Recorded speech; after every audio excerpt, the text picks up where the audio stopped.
টি-20 বিশ্বকাপে প্রথমবারের মতো পা রাখা ইতালির অভিষেকটা রীতিমতো দুঃস্বপ্নে পরিণত হলো। স্কটল্যান্ডের ব্যাটিং তাণ্ডবে ম্যাচের শুরুতেই কোণঠাসা হয়ে পড়ে ইউরোপীয় নবাগতরা।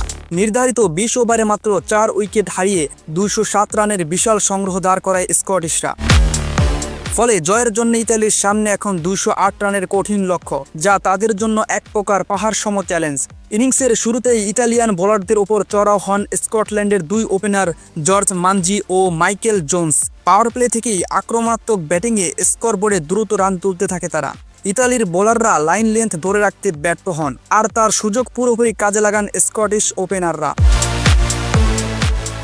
ইতালির দুর্দশার দিনে চতুর্থ ওভারে আসে আরও একটি বড় ধাক্কা। ফিল্ডিংয়ের সময় কাঁধে গুরুতর চোট পেয়ে মাঠ ছাড়তে বাধ্য হন অধিনায়ক ওয়েন ম্যাডসেন। তার চোটের ধরন দেখে আশঙ্কা করা হচ্ছে চলতি বিশ্বকাপে তার আর মাঠে নামা হচ্ছে না।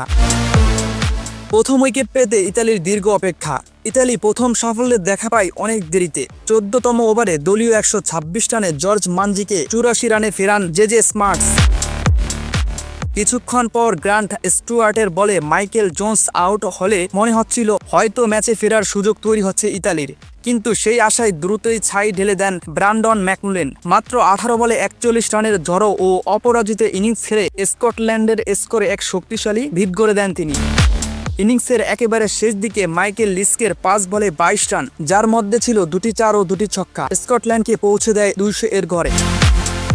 এই বিশাল লক্ষ্য তারাই ইতালির জয়ের সম্ভাবনা নাটকীয়ভাবে কমে গেছে।